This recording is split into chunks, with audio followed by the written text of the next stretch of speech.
नमस्कार दोस्तों, मैं अमर कुमार। पूर्व की तरह ही आज हम लोग राजनीति विज्ञान यानी पॉलिटिकल साइंस के जो नीट का सिलेबस है उसका जो यूनिट 9 या कहिए हिंदी में इकाई 9 है उससे संबंधित कुछ प्रश्न लेके आपके साथ आए हैं। तो अगर आप पहली बार वीडियो देख रहे हैं तो काइंडली चैनल को सब्सक्राइब करें, वीडियोज को लाइक करें और इसे यथासंभव अपने दोस्तों के साथ शेयर भी करें। तो पहला प्रश्न है अपने साथ, विकास प्रशासन का मुख्य पंडित निम्नांकित में से कौन समझा जाता है? और ऑप्शंस हैं Woodrow Wilson, sister Bernard, Paul Appleby और फ्रेड रिग्स। और इसका सही आंसर है सी, पॉल एप्पलबी। और यही पॉल एच एप्पलबी हैं जिनके अनुशंसा पे अपने देश में भारतीय लोक प्रशासन संस्थान 1954 में स्थापित की गई थी। तो चलिए देखते हैं अगला प्रश्न क्या है। अगला प्रश्न है, निम्नलिखित में से संगठन के क्लासिक सिद्धांतों को कहावतें किसने कहा है? ठीक है, निम्नलिखित में से संगठन की क्लासिकी सिद्धांतों को कहावतें किसने कहा है? और ऑप्शंस हैं Henry Foyle, L D white, Herbert Simon और डी वाल्डो। और इसका सही आंसर होगा हर्बर्ट साइमन। और इसी बीच में आपको मैं बता दूं कि ये जो ऊपर में आप साल देख रहे हैं, ये साल लिखने का तात्पर्य यह है, जो रेड कलर से दिख रहा है, जैसे पिछला में 2007 था, इसमें 2015 दिख रहा है। इसका तात्पर्य यह है कि यह प्रश्न नेट के 2015, 7 या अन्य साल जो भी आगे आएंगे उसमें पूछा जा चुका है। तो अगला प्रश्न है, नीचे दिए गए विद्वान में कौन कहता है कि निजी प्रशासन लोक प्रशासन से अलग है? और ऑप्शंस है Paul Appleby, Henri Fayol, L Urwick और एमपी फॉलेट। और आपको बताना है इसका सही आंसर है सी। और सी का है एल उर्विक। डरविक नहीं होगा, वो गलत प्रिंट हो गया, टाइप हो गया है। उर्विक सही आंसर है। आते हैं अगले प्रश्न की ओर। लोक प्रशासन उन क्रियाओं को कहते हैं जिनका उद्देश्य लोक नीति को लागू करना होता है। यह किसके द्वारा कहा गया है? D Waldo, L D White, टेल उर्विक और बिलोवी के द्वारा। और इसका सही आंसर होगा डी वाल्डो।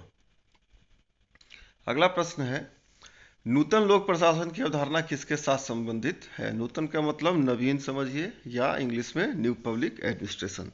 ऑप्शंस है वार्कले सम्मेलन, लोक प्रशासन का फ्रंटियर संप्रदाय, फ्रंकटर संप्रदाय या मीनोबुक सम्मेलन।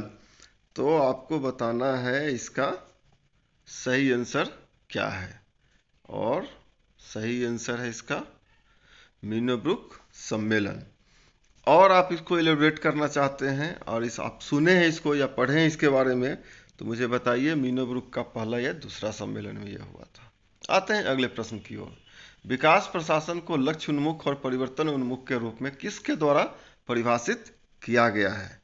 और ऑप्शंस हैं मिल्टन एसमैन, फ्रेडरिक्स, निकोलस हेनरी और एडवर्ड विडनर। और इसका सही आंसर है एडवर्ड विडनर।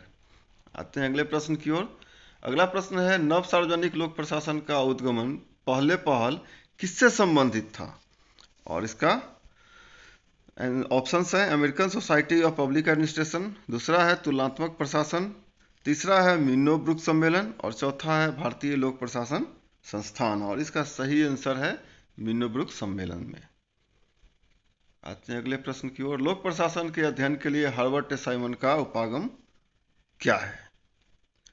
पहला है व्यवहारवादी उपागम, या संरचनात्मक उपागम, या संस्थागम उपागम, या दार्शनिक उपागम। और इसका सही आंसर है दार्शनिक यानी फिलोसफिकल अप्रोच। निम्नलिखित में से किसने कहा था कि भौतिक या रसायन की तरह प्रशासन भी सिद्धांतों में शामिल होता है? और ऑप्शंस हैं अपने पास L D White, H Simon, Herbert Simon, Gulick और उर्बिक। और इसका सही आंसर है गुलिक। आते हैं अगले प्रश्न की ओर। अगला प्रश्न है, निम्नलिखित में से कौन सा वैज्ञानिक प्रबंधन का लक्ष्य है? और ऑप्शंस हैं रोजगार सृजन करना, सामाजिक कल्याण को अधिकतम करना, उच्चतर औद्योगिक दक्षता, या डी श्रमिकों का कल्याण। और इसका सही आंसर है उच्चतर औद्योगिक दक्षता। आते हैं अगले प्रश्न की ओर। 11वां प्रश्न है जो 2018 में पूछा गया था। निम्नलिखित में से किसने निर्णय का आबद्ध तार्किकता मॉडल प्रतिपादित किया? ऑप्शंस है Herbert Simon, Elton Mayo, D Osborne और एडवर्ड वेडनर। और इसका सही आंसर है हर्बर्ट साइमन। आते हैं अगले प्रश्न की ओर। यह प्रश्न 2018 में पूछा गया था। अगला प्रश्न है, वैश्वीकरण निम्नलिखित में से किसे सूचित करता है, यानी कि ग्लोबलाइजेशन। ऑप्शंस है, समय स्थान संपीड़ीय विश्व अर्थव्यवस्था का एकीकरण, सी है लोगों के बीच अधिक्षेत्रीय संबंधों की वृद्धि, या डी उपरोक्त में से सभी। तो ये सभी को करता है, वैश्वीकरण है तो सब करेगा। आते हैं अगले प्रश्न की ओर। लोक प्रशासन के सीमा को प्रशासनिक सिद्धांत और अनुप्रयुक्त सिद्धांत में निम्नलिखित में से किसने विभाजित किया। और ऑप्शंस हैं, H Walker, F A Nigro, Ferrel Heady, या निकोलस हेनरी। और इसका सही आंसर है एच वॉकर। अगला प्रश्न है 14वां प्रश्न, लोक प्रशासन के विकास में उत्तर वर्ष 1970 का चरण निम्नलिखित में से किसमें अभिलक्षित है। ये 2014 का प्रश्न पूछा गया है। और ऑप्शन है, यथास्थिति, स्थायित्व, विकास सिद्धांत, या मूल्य अभिविन्यास। और इसका सही आंसर होगा मूल्य अभिविन्यास, बिफोर 1970। 15वां प्रश्न है, हर्बर्ट साइमन द्वारा की गई निर्णय लेने की प्रक्रिया में निम्नलिखित में से कौन सा चरण नहीं है। और ऑप्शन है अपने पास, बौद्धिक चरण, चयन अभिक्रिया, अनुमान अभिक्रिया, या प्रारूप अभिक्रिया। और आंसर है चयन अभिक्रिया, यानी बी। आते हैं अगले प्रश्न की ओर। अगला प्रश्न है, वैज्ञानिक प्रबंधन में वन बेस्ट वे का अर्थ क्या है। ठीक है, क्या है वन बेस्ट वे। और ऑप्शंस हैं, कार्य का समान बंटवारा, कार्य प्रक्रियाओं का गहन विश्लेषण, कामगारों और प्रबंधन की मानसिक क्रांति, या डी कार्य विधियों का मानविकीकरण। और इसका सही आंसर होगा डी कार्य विधियों का मानविकीकरण। आते हैं अगले प्रश्न की ओर। तुलनात्मक लोक प्रशासन किस पर ध्यान केंद्रित करता है। ऑप्शंस है, प्रशासनिक पदानुक्रम, जन केंद्रित प्रशासन, नौकरशाही, या नेतृत्व सैलरी। और इसका सही आंसर है नौकरशाही। आते हैं अगले प्रश्न की ओर। निम्नलिखित में से कौन सा पारिस्थितिकी उपागम का पूर्ववर्ती है, यानी कि पहले का। और इसका ऑप्शंस है, परंपरागत उपागम, व्यवस्था उपागम, मानव संबंध उपागम, या बिहेवियरल अप्रोच, व्यवहारवादी उपागम। तो इसका सही आंसर है ए परंपरागत उपागम। आते हैं अगले प्रश्न की ओर। एफ.डब्ल्यू. टेलर की वैज्ञानिक प्रबंधन की अवधारणा की आलोचना किसके द्वारा की गई थी। और ऑप्शन है अपने पास, श्रम संघ, प्रबंधक, लोक प्रशासन के क्लासिक सिद्धांत, या मानव संबंध सिद्धांत। और इसका सही आंसर है मानव संबंध सिद्धांत। ये 2010 का प्रश्न है जो पूछा जा चुका है। लोक प्रशासन में लाइन एवं स्टाफ एजेंसियों की अवधारणा निम्न में से उधार ली गई है। राजस्व प्रशासन, पुलिस प्रशासन, सैनिक प्रशासन, या अंतर्राष्ट्रीय प्रशासन। तो ये पूर्णतः लाइन और स्टाफ एजेंसी की अवधारणा सैनिक प्रशासन से उधार लिया गया है। आते हैं अगले प्रश्न की ओर। निम्नलिखित में से किसने अपने अवधारणात्मक ढांचे में गोल चेंजिंग और लर्निंग की अवधारणाओं का उपयोग किया। और ऑप्शंस है, कार्ल डायस, डेविन स्टन, हर्टिंगन, या फ्रेड रिग्स। और अपने पास इसका आंसर है हर्टिंगन के तरफ से इस अवधारणा का उपयोग किया गया था। अगला प्रश्न है, नीचे दिए गया कौन सा सिद्धांत औपचारिक संगठन को केंद्रक बनाता है। ठीक है, औपचारिक संगठन को केंद्रक यानी कि सेंटर में रख करके सब कुछ समझता है, जब हम ऑर्गेनाइजेशन के बात के बारे में ऑर्गेनाइजेशन चैप्टर को पढ़ेंगे तो। और ऑप्शंस हैं, सिस्टम सिद्धांत, नौकरशाही सिद्धांत, क्लासिकी सिद्धांत, मानव संबंध सिद्धांत। ये 2007 का प्रश्न है।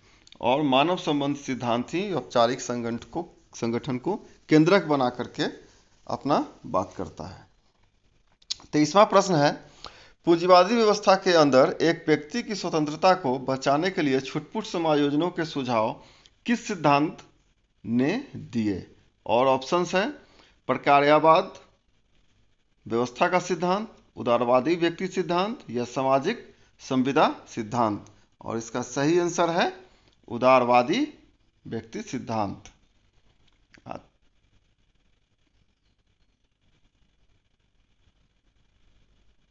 गलती से ए टाइप हो गया है, इसका सही आंसर है 23 का सी उदारवादी व्यक्ति सिद्धांत। आते हैं अगले प्रश्न की ओर। किसके संगठन किसके द्वारा संगठन के 14 नियमों का प्रतिपादन किया गया? हेनरी फोयल, डिमोक, जेडी मुने या प्रेस्तस के द्वारा? और इसका सही आंसर है हेनरी फोयल।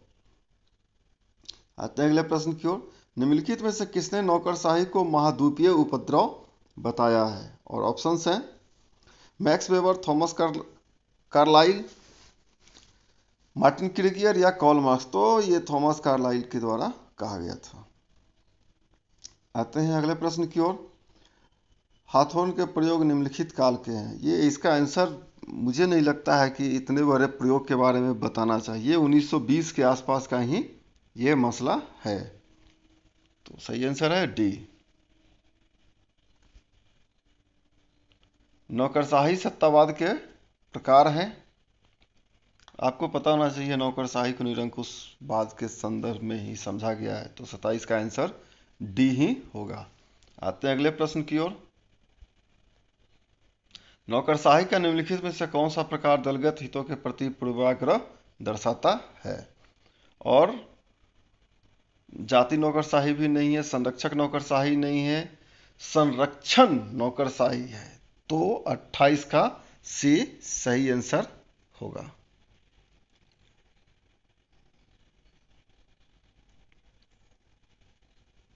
आते हैं अगले प्रश्न की ओर।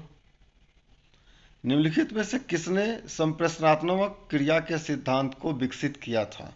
ऑप्शन है कार्ल डायस, जुरंग हैबरमास, सिडनी वार्वा या डैनियल लियोनार्ड। और इस आपके सही आंसर बी है, जुर्गन हैबरमास। चलिए आते हैं अगले प्रश्न की ओर। निम्नलिखित में से कौन सा कारक संचार सिद्धांत में लोड कैपेसिटी से संबंधित है? अनुक्रियशीलता, विश्वस्तता, पृष्ठभूमि संग्रहित या तोड़ मरोड़।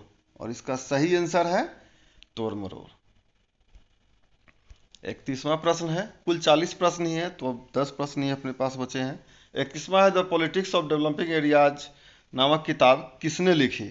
और ऑप्शंस है 31वां प्रश्न, यस, ऑप्शन है John Blondel, Karl Dias, Almond and Coleman और डेविड ऑप्टर।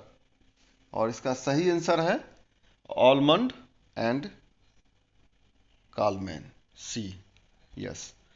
आते हैं अगले प्रश्न की ओर। अगला प्रश्न है मैक्स वेबर ने किसका संकेत करने के लिए ग्रीक शब्द करिश्मा का उपयोग किया? ठीक है, किसका उपयोग करने के लिए? तो ऑप्शन जो है उसको ठीक से पढ़िएगा, मैं बता दे रहा हूं।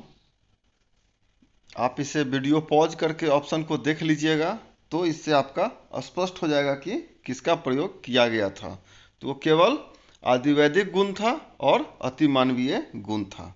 ठीक है, यानी कि 3 और 4। तो डी इसका सही आंसर है। ये 2014 का प्रश्न है। प्रॉब्लम्स ऑफ एडमिनिस्ट्रेशन नामक पुस्तक किसने लिखी? Herbert Simon, Henry Foyle, Chester Barnard या लूथर गुलिक के द्वारा लिखा गया था। ये हर्बर्ट साइमन के द्वारा लिखा गया। आते हैं अगले प्रश्न की ओर। प्रॉब्लम्स ऑफ मैनेजमेंट किसके द्वारा लिखा गया? आपको ये फेमस किताब है, हेनरी फोयल के द्वारा लिखा गया था। आते हैं अगले प्रश्न की ओर। फंक्शंस ऑफ, क्या ये सही टाइप है? Functions of executive, yes, functions of executive किसकी पुस्तक है? Herbert Simon, Henry Foyle, Chester Barnard या लूथर गुलिक। तो ये चेस्टर बर्नार्ड की पुस्तक है, फंक्शंस ऑफ एग्जीक्यूटिव। आते हैं अगले प्रश्न की ओर जो 36वां प्रश्न है। नेतृत्व की लीडर मैच थ्योरी यानी नेता मिलान सिद्धांत का सामान्य रूप से किसके नाम से अधिक जाना जाता है? ठीक है, और ऑप्शंस है ट्रेड थ्योरी विशिष्टता का सिद्धांत, या परिस्थिति जन्य सिद्धांत, या महान व्यक्ति सिद्धांत, या डी आकस्मिकता सिद्धांत। और इसका सही आंसर है आकस्मिकता सिद्धांत। आते हैं अगले प्रश्न की ओर। लिकर्ट के अनुसार निम्नलिखित में से कौन सा नेतृत्व प्रकार नहीं है? और ऑप्शंस है शोषण परक प्राधिकारिक, सहयोगी प्राधिकारिक, उपकारी प्राधिकारिक या सहभागी। और इसका सही आंसर है सहयोगी प्राधिकारिक। आते हैं अगले प्रश्न की ओर। निम्नलिखित में से कौन सी नई लोक प्रबंधन की विशेषता है? और ऑप्शंस हैं संविदा देना, प्राधिकार का हस्तांतरण, निष्पादन मूल्यांकन पर ध्यान या प्रबंधन पर ध्यान। अब इसके आएंगे ऑप्शंस, आप वीडियो पॉज करके आराम से इसे देखिएगा, फिर इसका आंसर दीजिएगा, क्योंकि चारों प्रबंधन की विशेषता है और डी सही आंसर है। आते हैं अगले प्रश्न की ओर। इनमें कौन सा जिलाधीश का प्रकार नहीं है? ठीक है, और ऑप्शन है तकावी ऋणों की वसूली। ये तकावी ऋण अगर आप हिस्ट्री पढ़े होंगे तो मुगल शासन काल के समय अकबर के आसपास तकावी ऋण संभवतः जहां तक मुझे याद है शुरू किया गया था। तो आप एक बार पढ़िए, तकावी ऋण किसानों से संबंधित है। तो जिलाधीश का प्रकार में क्या नहीं है? तकावी ऋणों की वसूली, भूमि अभिलेख का अनुरक्षण, न्याय पंचायतों के निर्णय के विरुद्ध अपील की सुनवाई या राजस्व वसूली। और इसका सही आंसर है जिलाधीश राजस्व वसूली नहीं करता है। ठीक है, 40वां प्रश्न जो आखिरी प्रश्न है, आप वीडियो को पॉज करके रोक करके पूरा देख सकते हैं कि किससे कौन सा संबंधित है। F.W. Taylor, H. Simon, Elton Mayo और F.W. रिक्स, क्या ये वैज्ञानिक प्रबंधन से संबंधित है या पारिस्थितिकीय उपागम या हॉथॉर्न परीक्षण से या निर्णयन से? तो दोस्तों ये आज का आखिरी प्रश्न था। अब हम मिलेंगे फिर से कुछ नए वीडियो के साथ। इसी के साथ मैं आपको बता दूं कि लोक प्रशासन के संबंध में भी अब हम वीडियो शुरू करने जा रहे हैं। इसी प्रकार से यूनिट वाइज प्रश्न होंगे, 40-50 प्रश्नों का संकलन होगा। पॉलिटिकल साइंस भी साथ में चलते रहेगा। तो दोस्तों अगर आप पहली बार वीडियो देख रहे हैं तो चैनल को सब्सक्राइब करें, वीडियो को लाइक करें और इसे अपने दोस्तों के साथ जरूर शेयर करें ताकि उन्हें भी लाभ मिल सके। तो आज के लिए इतना ही, फिर हम मिलेंगे नए वीडियो में कुछ नए क्वेश्चंस को लेके। और जाते जाते इसका सही आंसर बता दूं, सही आंसर है कि F.W. टेलर वैज्ञानिक प्रबंधन से है, साइमन निर्णयन से है, एल्टन मेयो हॉथॉर्न परीक्षण से है और W. रिक्स पारिस्थितिकीय उपागम से है। इस संबंध में इसका सही आंसर होगा ए। तो दोस्तों आज के लिए इतना ही, मिलेंगे फिर किसी नए वीडियो में। धन्यवाद।